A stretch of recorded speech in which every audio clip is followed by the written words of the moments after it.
നാരദ രാഘവ സംവാദം ഇങ്ങനെ നേരെ പഠിക്കതാൻ കേൾക്കതാൻ ഓർക്കതാൻ. ഭക്തി കൈക്കൊണ്ടു ചെയ്യുന്ന മനുഷ്യന് മുക്തി ലഭിക്കുമതിനില്ല സംശയം. രാമാ, ഇനി അച്ഛമ്മ ഉറങ്ങിക്കോ. ഇങ്ങടുത്ത് വരൂ. എന്താ? ഇവിടെ ഇരിക്കൂ. നീ ക്ഷീണിച്ചു വരിക. ഒരു ക്ഷീണവും ഇല്ല.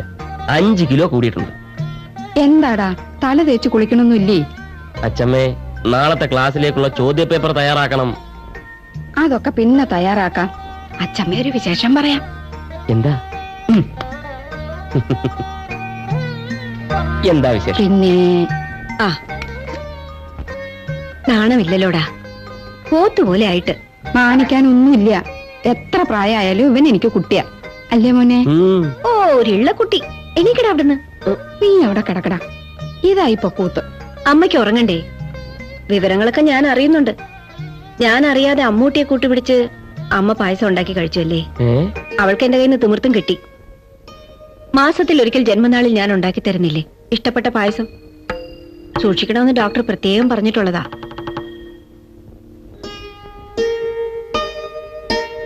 ആ, മരുന്ന് കഴിക്കമ്മേ. വേണ്ട. കഴിക്കമ്മേ. വേണ്ടാന്ന് പറഞ്ഞില്ലേ? നാളെയും പായസം ഉണ്ടാക്കി കഴിക്കും. ആരാ തടയാൻ നോക്കട്ടെ? ഇത് എന്റെ വീടാ. ഇവിടെ ആരും എന്നെ ഭരിക്കാൻ വരണ്ട.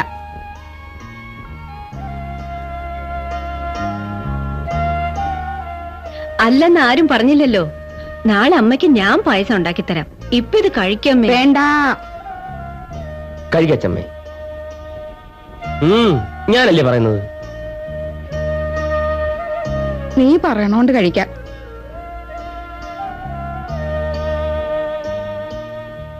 ബാല, കാവശ്ശേരിയിൽ ഒരു പെൺകുട്ടിയുണ്ട് അത്രേ.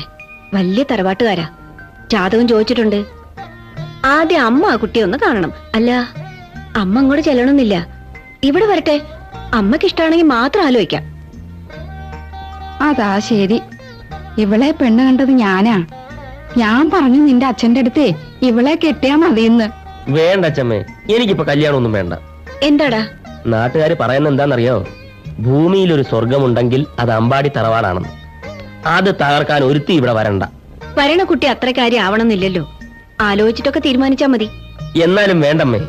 അത് ഞാൻ തീരുമാനിച്ചോളാട്ടോ. നിന്റെ കല്യാണം കഴിഞ്ഞിട്ട് വേണം ഈ അമ്പാടിയിൽ ഒരു കുഞ്ഞുണ്ടാവാൻ.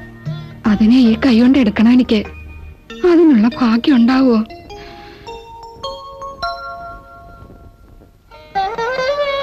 അമ്മ കിടന്നോളൂ, ഞാനിപ്പോ വരാം. മോളെ, നീ എന്തിനാ ഇങ്ങനെ ഒറ്റയ്ക്ക് പാടുപെടണത്? സാവിത്രിയും ശാരദയും സഹായത്തിന് വിളിച്ചൂടെ? ഓ, അവര് കുട്ടികളല്ലേ അമ്മേ. പിന്നെ അമ്മൂട്ടി ഉണ്ടല്ലോ എനിക്ക് സഹായത്തിന്. ബാലൻ പറഞ്ഞത് നേരാ. നമ്മുടെ തറവാടൊരു സ്വർഗാക്കിയത് എന്റെ മോളാ. നിനക്ക് മാത്രം നെടുമങ്ങല്യത്തിന് യോഗം അല്ലാണ്ട് പോയി. സാരമില്ല അമ്മേ, എല്ലാം എല്ലാവർക്കും തികയാറില്ലല്ലോ. ഇവിടെ എനിക്ക് എന്താ ഒരു കുറവ്? വെറുതെ മനസ്സ് വിഷമിപ്പിക്കാതെ അമ്മ കിടന്നുറങ്ങിക്കോളൂ. രണ്ടുപേരും കൂടെ മത്സരിച്ച് എണ്ണയെണ്ണയും സേവിക്കാൻ തുടങ്ങിയിട്ട് വർഷം കുറെ ആയല്ലോ. എന്നിട്ടും ഫലം തഥൈവ. അതിന് എന്റെ കുഴപ്പമൊന്നുമല്ല. പിന്നെ എന്റെ കുഴപ്പമാണോ? രണ്ടുപേർക്കും കുഴപ്പമില്ലെന്നല്ലേ ഡോക്ടർ പറഞ്ഞത്? മരുന്ന് പിഴക്കിനെടുത്ത് മന്ത്രവും പൂജകളും ജയിച്ചു എന്ന് വരും. ഈ വർഷം തറവാട്ടില് ഒരു കുട്ടി ഉണ്ടാവുന്ന അത്രേ മല്ലിശ്ശേരി തിരുമേനി പറഞ്ഞത്. ഉണ്ടാവും, തീർച്ചയായും. 9ാം മാസത്തിൽ തന്നെ നല്ല വെളുത്ത് കൊഴുത്ത ഒരു കുട്ടി. ഓ, എന്നെ കളിയാക്കല്ലേ? കാര്യമായിട്ട് തന്നെ പറയുന്നേ. പക്ഷെ നിനക്കല്ല, ശാരദീർത്തിക്കായിരിക്കും. എന്നാലും എനിക്ക് അസൂയൊന്നുമില്ല. ഈ തറവാട്ടില് ഒരു കുട്ടി ഉണ്ടായാ മതി. ശാരദേട്ടത്തിക്കുമല്ല, നമ്മുടെ ജെർസി പശുവിന് ഇന്ന് ഇഞ്ചക്ഷൻ കൊടുത്തിട്ടുണ്ട്. സാവിത്രിക്കുട്ടി, എന്നെ വിടാൻ. പിന്നെങ്ങനാ? അത് തന്നെ ഞാനും ചോദിക്കണേ. ഇങ്ങനെ കുറെ കഴിച്ചോണ്ട് എന്ത് വിശേഷം? നിങ്ങൾ കൊണ്ടുതന്ന ഒരുപാട് മരുന്ന് ഞാൻ കഴിച്ചില്ലേ? എന്നിട്ട് എന്തെങ്കിലും ഫലം ഉണ്ടായോ? ഇത് നല്ല ശക്തിയുള്ളൊരു മരുന്നാ. ഗുൽഗുലും ചില പ്രത്യേക മരുന്നുകളൊക്കെ ചേർത്ത് ഉണ്ടാക്കിയതാ. ഇത് കഴിച്ചാ ഫലം ഉണ്ടാവും. എനിക്ക് നിങ്ങളുടെ വൈദ്യത്തിൽ ഇപ്പൊ ഒട്ടും തന്നെ വിശ്വാസം ഇല്ലാണ്ടായിരിക്കണം. തെറ്റ്. വിശ്വസിക്കണം, എന്നാലേ ചികിത്സയ്ക്ക് ഫലം ഉണ്ടാവൂ. വിശ്വസിച്ചില്ലേ? ആ കർത്തേർത്ത പങ്കുണ്യാര് 48ാമത്തെ വയസ്സിലാ അയാള് കല്യാണം കഴിച്ചത്. ഒരു 25കാരി. 5 കൊല്ലം നടന്നു, കാണാത്ത ഡോക്ടർമാരില്ല.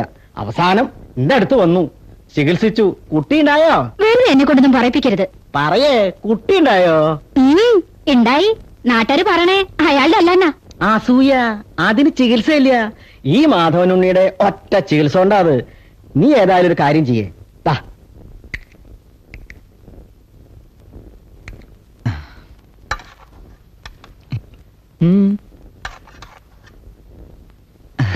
ധൈര്യമായിട്ട് വിളമ്പിക്കോളൂ അമ്മൂട്ടി, നല്ല വിശപ്പുണ്ട്. കൂമ്പാരം കൂട്ടി ചോറില്ലേ സാമ്പാർ ഒഴിച്ച് ഉണ്ണുമ്പഴേ വിശപ്പ് മാറിക്കല്ലോ കേട്ടോ. അയ്യോ.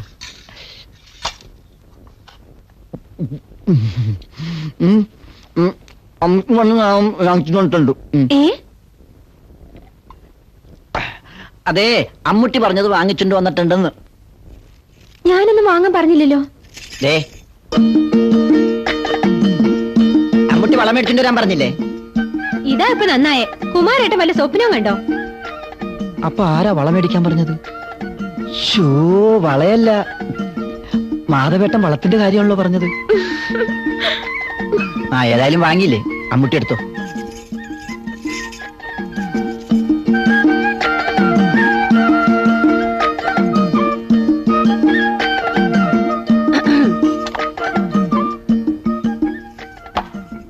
ആ, അവരിതൊന്നും മതിയാവില്ല അമ്മൂട്ടി. ഇനിയും ബാക്കിയില്ലേ കലത്തില്? ഇങ്ങനെ മൂക്കുമുട്ട ഉരുള ഉരുട്ടി വിഴുങ്ങുന്നുണ്ടല്ലോടാ. ഇവിടെ നിന്നെ കൊണ്ട് ഉപദ്രവം അല്ലാതെ എന്തെങ്കിലും ഉപകാരം ഉണ്ടോടാ? എന്റെ ലക്ഷ്മിയെടുത്തി പറഞ്ഞത് എന്റെ ചങ്കി കൊണ്ടു. ഉഹും. ഊണ് കഴിക്കുമ്പോ ഈ പറഞ്ഞത് കുത്തുവാക്കാണെങ്കിലും കുമാരൻ എഴുന്നേറ്റ് പോകൂല. മനുഷ്യൻ ചോറിനെ നിന്ദിക്കരുതെന്നാണ് പറഞ്ഞിരിക്കുന്നത്. എനിക്കൊന്നും തോന്നിയിട്ടില്ല. അമ്മൂട്ടിയെ അവയിൽ എന്തെങ്കിലും തിരിങ്ങിട്ട്.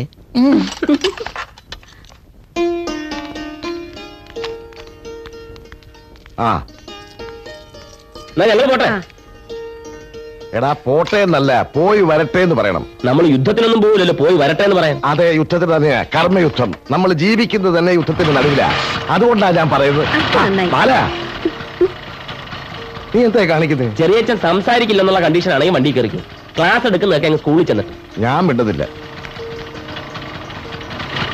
എന്നാലും ഒരു അധ്യാപകനൊക്കെ മിണ്ടത്തില്ലേ?